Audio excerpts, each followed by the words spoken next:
गुरुजी का उपदेश। जब मैं करीब 12-13 साल का छोटा बच्चा था, तब हमारे घर पर एक महात्मा जी आते थे। हमारे घर के सभी सदस्य उन्हें गुरुजी कहकर मान सम्मान देते थे।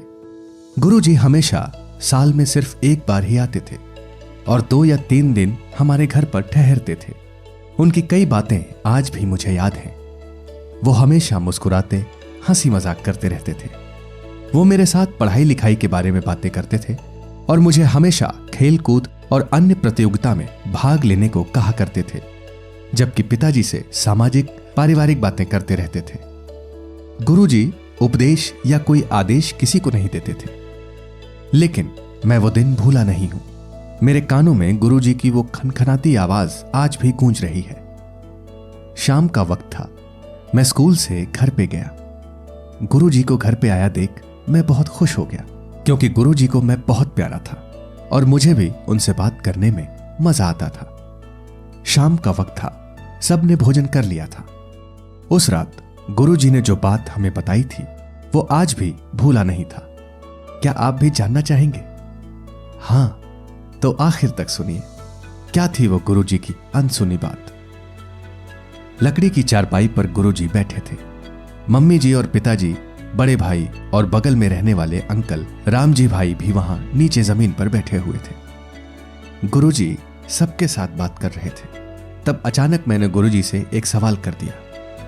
वहां बैठे सब लोग मेरे सामने देखने लगे, जैसे मैंने बहुत बड़ा अपराध कर दिया हो।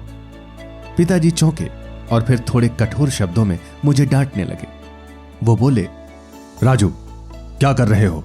गुरुजी से ऐसे सवाल नहीं करते, चुप बैठो। पिताजी की कठोर आवाज सुनकर मैं भी थोड़ा डर सा गया। डर के मारे इधर उधर झांकने लगा। माहौल में थोड़ा सा तनाव छा गया। सब लोग गुरुजी को ताकने लगे। उन्हें लगा गुरुजी अभी गुस्सा हो जाएंगे, कहीं गुरुजी क्रोधित ना हो जाए, श्राप न दे दें।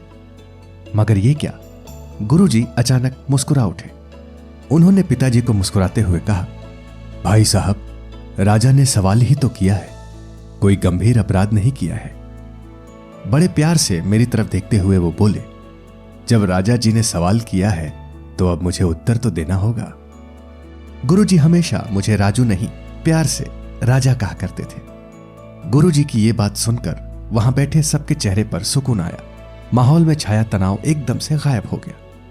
गुरुजी ने मुस्कुराते हुए पूछा, चलो राजा जी, आपका सवाल फिर से दोहराओ तो जरा। अब मुझे भी हिम्मत आ गई। मैंने बड़े उत्साह से फिर से वो सवाल गुरुजी से पूछा।